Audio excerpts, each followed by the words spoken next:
Pourquoi les thérapeutes sont de bons pigeons? Alors derrière ce titre un petit peu choc, un petit peu provocateur, se cache une triste réalité. Alors bon, si vous n'êtes pas thérapeute, ça peut également vous concerner. Mais bon, voilà, j'ai déjà rédigé un article là-dessus. Mais je constate que c'est un problème relativement fréquent. Euh, ben, le constat, il est tout simple. C'est que parmi mes clients, j'ai de nombreux clients qui ont une profession thérapeutique, hein, donc qui sont dans le soin ou dans l'aide aux personnes. Et ce que je constate, c'est que ces gens sont victimes de pratiques que je qualifierais de limite malhonnêtes. Donc, même si vous n'êtes pas thérapeute, vous avez peut-être déjà été victime, ou ça peut peut-être vous intéresser d'apprendre comment éviter de tomber dans le panneau. Le constat, il est assez simple, c'est que des clients qui viennent chez moi se retrouvent avec des contrats complètement verrouillés pour leur site web, donc ils sont quasiment condamnés à payer des sommes de 200-300 € par mois pour un site qui est limite juste un site carte de visite, donc un site où on voit juste ses coordonnées et ce qu'on fait. Et lorsqu'ils veulent faire une modification, etc., ils doivent passer par leur webmaster. Et le webmaster, il poste leurs modifications un petit peu quand ça l'arrange, quand il a le temps. Donc, imaginez que vous annonciez que vous organisez une formation et que pour s'inscrire, vous mettez le message qui annonce la formation, la date pour s'inscrire, et que le message est posté 3 jours avant la formation. Tout de suite, ça le fait moins, ou même, voire parfois, hein, j'ai des clients où leurs messages étaient postés après. Donc voilà, ce sont des contrats complètement verrouillés et ce qui se passe, c'est que si vous arrêtez de payer, eh bien vous vous retrouvez pieds et poings liés, votre site est tout simplement, purement et simplement éteint, vous n'avez plus rien et il y a quasiment une impossibilité presque d'aller repomper ces informations, d'aller récupérer ces infos. Donc voilà, c'est une totale dépendance par rapport au webmaster. Il n'y a aucune liberté, donc, pas de possibilité d'aller modifier quoi que ce soit dans son site.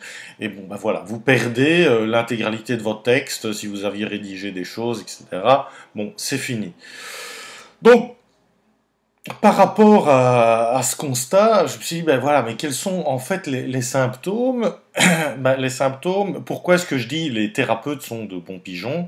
Parce que c'est symptomatique de ce secteur d'activité assez particulier. C'est que généralement, les, les thérapeutes, c'est pas des gens qui sont versés dans la technique, hein, généralement des domaines diamétralement opposés. C'est pas vraiment le centre d'intérêt principal.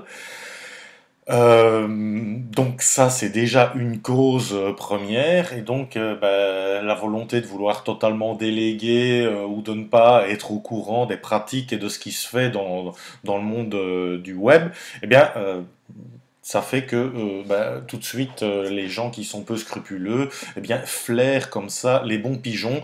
Mon épouse est thérapeute et franchement elle s'est fait une fois approcher par une de ces sociétés très peu scrupuleuses qui a essayé de lui vendre à un prix tout à fait exorbitant, hein. On parlait de 1500 € plus 300 € par mois, quasiment ad vitam aeternam, pour avoir un vulgaire site vitrine avec des statistiques que, en fait, c'est branché à un Google Analytics ou un truc vraiment débile qu'on peut faire gratuitement, je vais dire, ou qu'un professionnel va vous installer pour moins d'une centaine d'euros, quoi. Donc, là, je trouvais ça vraiment. Enfin, c'est des discours commerciaux, etc. Vraiment rentre dedans pour arriver à quoi? Un résultat où vous êtes verrouillé, pieds et poings liés. Et donc, oui, les thérapeutes sont principalement touchés, et je dirais tous les gens qui n'aiment pas trop la technique ou que, voilà, Internet les dépasse un petit peu. Euh, donc je dirais vraiment attention. Alors aussi un constat, c'est que le sexe féminin est malheureusement plus touché. Ça veut dire, c'est pas moi qui l'invente, c'est un constat, hein, parce que généralement, quand vous avez thérapeute plus être une femme, c'est généralement on n'aime pas la technique. Alors là, vraiment pas du tout. Et alors là, évidemment, c'est encore, enfin, je vais dire, ce type de public est encore une proie plus facile. Enfin, j'ai une cliente qui a payé pendant 12 ans 350 euros par mois pour un espace d'hébergement.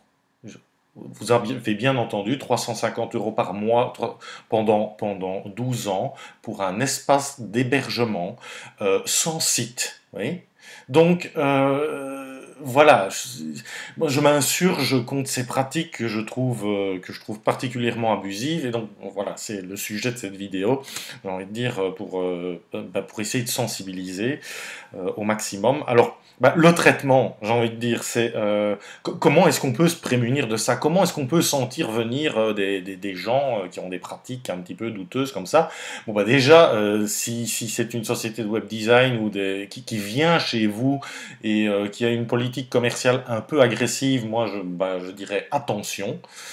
Ou si c'est un commercial et si vous leur posez des questions un petit peu techniques, si vous leur posez des questions, si voilà comment ça se passe, qu'est-ce que vous mettez en place comme solution d'analyse et qu'ils ne vous répondent pas ou qu'ils éludent la question, etc. J'irai attention. Alors, une chose que j'ai envie de vous dire, c'est que si vous voulez travailler, vous pouvez faire votre site vous-même. Même si vous n'êtes pas technicien, hein, je vais dire ici sur le site j'explique des méthodes pour pouvoir faire ce genre de choses. Mais une chose qu'il faut avoir en tête, c'est que le webmaster qui va s'occuper de votre site, c'est pas un fournisseur, c'est votre partenaire de boulot.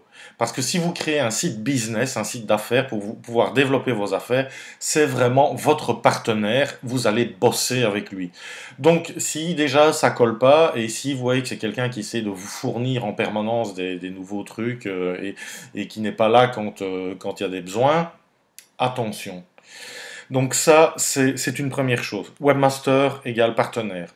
Ensuite, j'ai envie de dire, vérifiez votre autonomie. Alors, est-ce que la solution qui vous est fournie, c'est du créé sur mesure pour vous par un webmaster depuis A jusqu'à Z? Si c'est un site vitrine, par exemple, il peut le développer depuis A à Z. Attention, est-ce que la technologie qui va vous mettre à disposition peut être prise par quelqu'un d'autre? Parce que si votre webmaster disparaît, bon ben voilà, est-ce que c'est possible de le reprendre? Moi, je fournis à mes clients des solutions qui sont basées sur des systèmes de CMS. Je leur construis une image graphique sur mesure, mais si je venais à décéder, par exemple, ou si la société venait à disparaître, etc., eh bien, leur solution peut être reprise par quelqu'un d'autre. Ils peuvent également trouver des ressources ailleurs pour se former, pour apprendre à utiliser leur solution. Vous voyez, donc il y a une certaine autonomie qui est rendue à l'utilisateur et que personnellement j'estime indispensable. Donc voilà, ça c'est vraiment des petites questions et des petits points d'attention tout simples que vous pouvez porter. Euh, je vais vous dire, c'est vraiment indispensable. Donc pour en revenir sur l'autonomie, un point que voilà que j'oublie encore, c'est est-ce que vous pouvez récupérer votre contenu? Est-ce que vous pouvez avoir une copie complète de votre site que vous pouvez stocker sur votre disque dur au besoin si jamais il y avait un couac? Est-ce que vous pouvez avoir ça? Ça, ce sont des questions que vous pouvez poser, et si on hésite déjà à vous le dire, il y a un problème. Donc, faites aussi mettre ça noir sur blanc sur le contrat, voilà, mise à disposition de votre solution complète pour pouvoir la récupérer et la stocker chez vous. Ça, c'est aussi quelque chose qui est important, j'ai envie de dire, parce que un couac peut vite être arrivé et ce serait quand même dommage d'être pénalisé à cause de ce genre de choses. Et franchement, j'ai déjà vu bon nombre de clients qui étaient dans de sales draps. Et c'est généralement pas agréable de devoir les sortir j'ai envie de dire, d'une mer pareille, parce que, bon, voilà, c'est des coûts, c'est des difficultés supplémentaires. Donc, voilà, j'espère que cette vidéo vous aura servi, qu'elle vous aidera à construire un océan de tranquillité par rapport à la technique. Et si vous avez encore des doutes, que vous voulez vraiment avoir des conseils, écoutez, voilà, il vous suffit de laisser votre adresse juste dans le petit formulaire en dessous, et vous aurez un email on va vous recontacter directement par mail, et vous allez pouvoir poser vos questions, et on va essayer essayer d'y répondre du mieux possible. Voilà, eh bien, il ne me reste plus qu'à vous souhaiter bon vent dans la conception de votre site web et à une prochaine vidéo. Salut!